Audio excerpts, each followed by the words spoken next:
Richard, what's the big news on Bitcoin? All of our dreams have finally come true. The largest derivatives market, the largest market on the entire planet, is listing Bitcoin futures, and they start testing in 2 days. Well, maybe 1 day now, and they launch the second week of December. This isn't like the Ledger X launch where you have to sign up new customers and onboard them. This is the same interface that people trade billions and billions and billions of dollars of commodities. They're going to have an option to trade Bitcoin. So all that liquidity that a currency needs to outcompete other currencies is finally going to show up, and it's going to make the price go to the moon. What an amazing intro. Explain to me what that would do to the Bitcoin price, or why that would make the Bitcoin price run. So just recently, a person that runs a brokerage took out a full-page article in the New York Times warning that Bitcoin futures shouldn't be listed because it would endanger the entire economy of the United States. And his logic was that just as Bitcoin has gone from 700 to 7,000, so too could it easily go from 7,000 to 70,000, in which case the market would always be locked up, and the shorts that were silly enough to short the biggest bull market that mankind has ever seen would never be able to cover, and they would all go bankrupt. So I don't know about you, but if the owner of one of the largest brokerages in the world is afraid that Bitcoin might go from 7,000 to 70,000 before people can close their shorts, that's really good news for a speculator. Now, the mechanics of how the futures price will affect the spot price is called cash and carry arbitrage, or just cash and carry trading.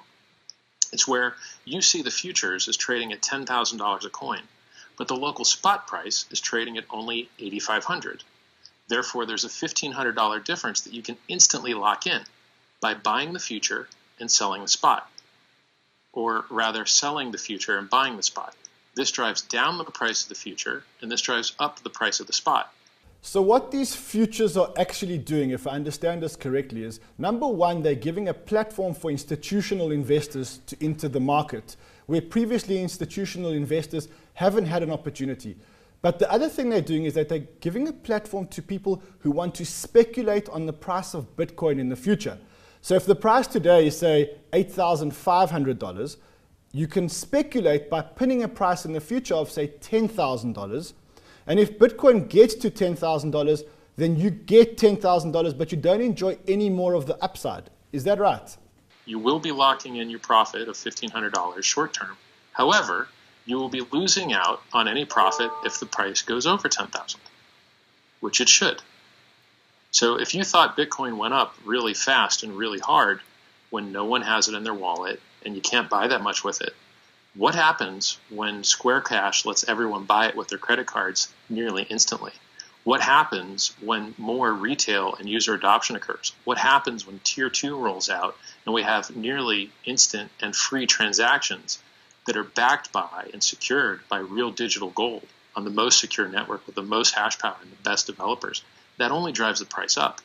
So we're at the beginning of an S-curve, and you have the once-in-a-lifetime, very rare chance to get in before Wall Street does. So the early adopters, us, speculators, miners, investors, we got in before Wall Street did. And now Wall Street's going to get in with their futures before Main Street. So the futures will allow an ETF, and the ETF will let Joe, normal guy, invest his IRA in it. So we got in before Wall Street. Wall Street gets in before Main Street.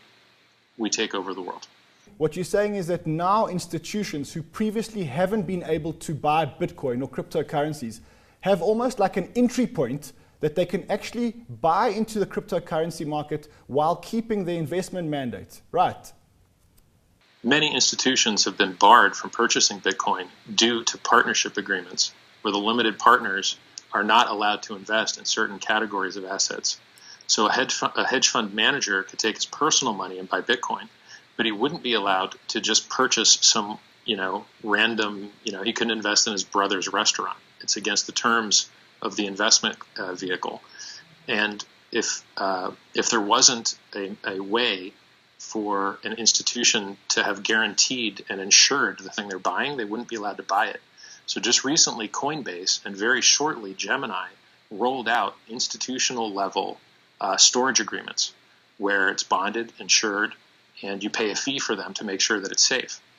That plus CME futures will allow many institutional players that were barred by their partnership agreements from investing to invest, and it will allow for ETFs, because the ETF can buy the future, and then you can buy it just like any other stock in your normal stock trading interface. It's all about the user onboarding. So just because people can buy something, unless it's easy, they won't. And this solves the ease of entry problem for billions and billions and billions of dollars. So it also creates an unprecedented demand for Bitcoin, a demand for Bitcoin that we've never ever seen before. If every millionaire in the world wanted a single Bitcoin, they couldn't have one, because there will only be 21 million ever. Only about 16 million have been mined. Of those 16 million, Satoshi's got 1 million. I think he's deceased. I don't think his coins will ever be moved. They never have been. That leaves you with 15. Of those 15, probably another 1 million was lost back when these things weren't worth anything. Now you're down to about 14. And there's this measurement called days destroyed, which shows how long it's been since a Bitcoin has been moved. And if you look at the days destroyed, the actual number of Bitcoins that are available and traded and moved around in the free market, it's about 5 million coins. So there's a whole lot of money fighting over 5 million coins.